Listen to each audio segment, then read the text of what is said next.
All right. Let's just get started with some content so that we can make sort of short and sharp videos, hopefully. Otherwise, you might, if you want to watch them, you'll be watching me for a very long time. I have watched me a very small amount, and I found that if I watched me on like 1.2 or 1.3, it was tolerable rather than real time. Yeah, so you'll probably be having it on 2 or 3. Let's turn to page 18, please. And this is just a bit of a recap still from this side from last year, where we're looking at calculating relative atomic mass and molar mass. And you might remember that the way to calculate the relative atomic mass is that we need to combine all of the naturally occurring isotopes and the ratio in which they are present in nature. And so if we look at magnesium, 78.7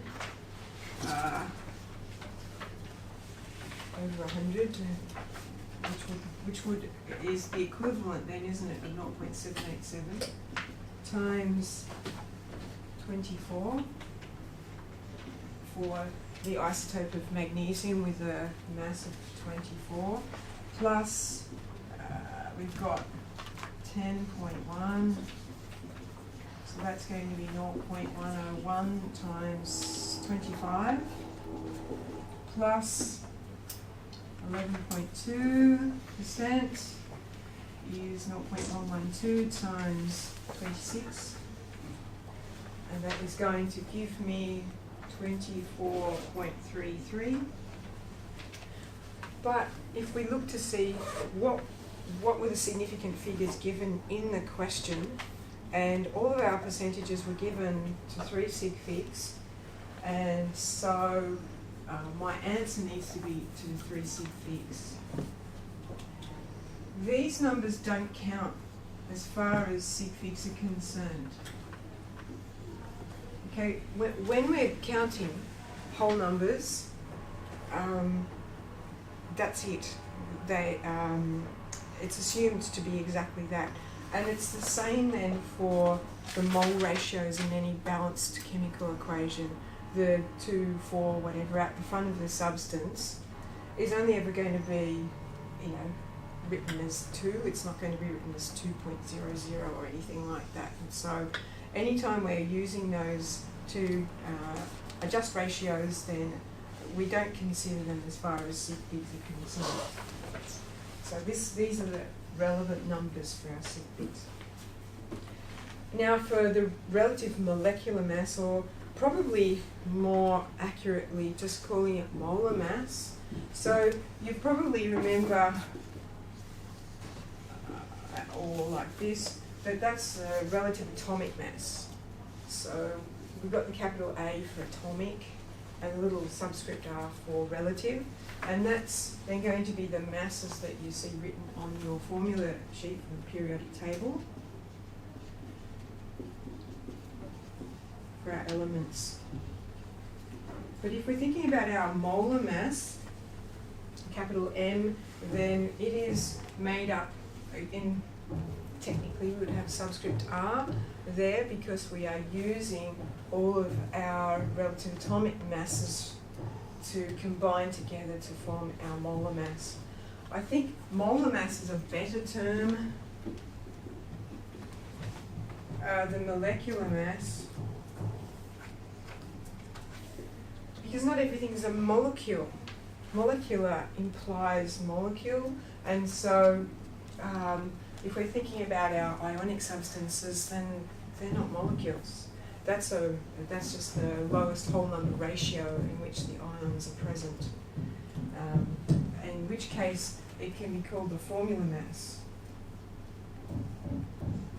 Yeah, so don't worry about that. Just think about capital M being as a molar mass of that. So 1 mole of that substance, whatever kind of bonding might be present.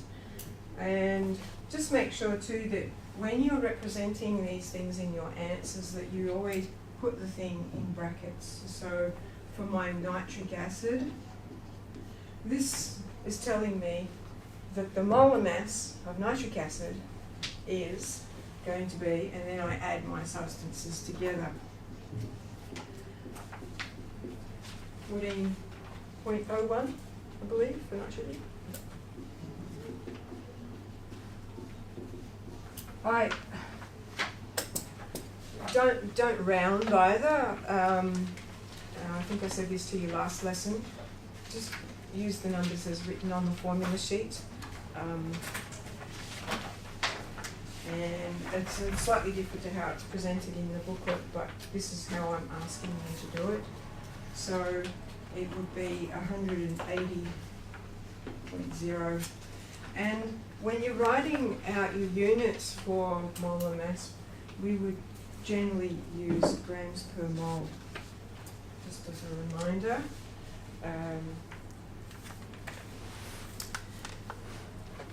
If we now consider a hydrated substance, so our example here is magnesium sulfate that is hydrated on page 19.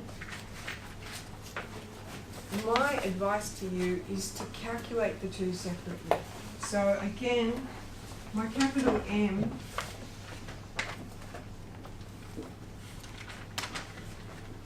is telling me that I'm calculating a molar mass, but the best way to do it is to keep the two parts separate. So I've got my magnesium,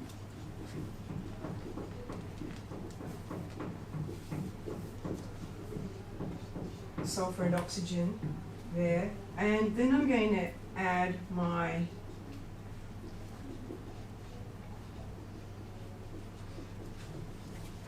hydrogen and oxygen from my water separately.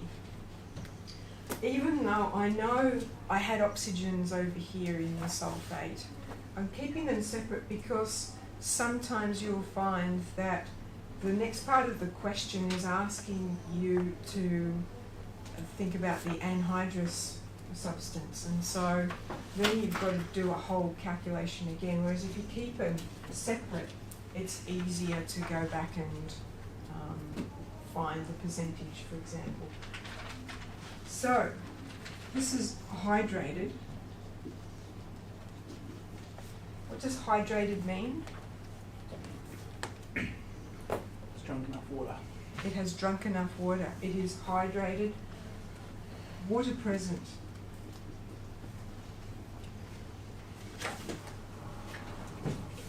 So what is dehydrated? No water present? Water removed? Water removed.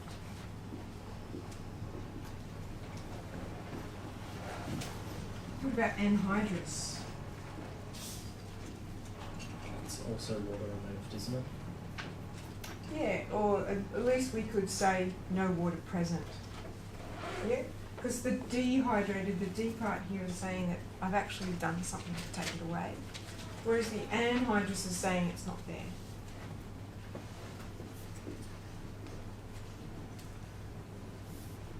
So, in some senses, these are really interchangeable, except to say I could have started out with 7 and I could have dehydrated it and I could have ended up with 4. Whereas if it says anhydrous, it's telling me there's none. Does that make sense? But I think your understanding of the terminology there. Okay, so what I want you to do now is work through the questions on page 19. So questions 21 to 24.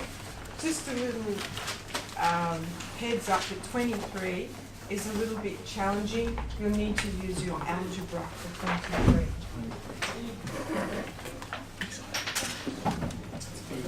That's the one you said last time. Was that one you made up with the 10 or 13 real estate? You just take the difference. Yeah, but is that a question in here somewhere, or you just made it up?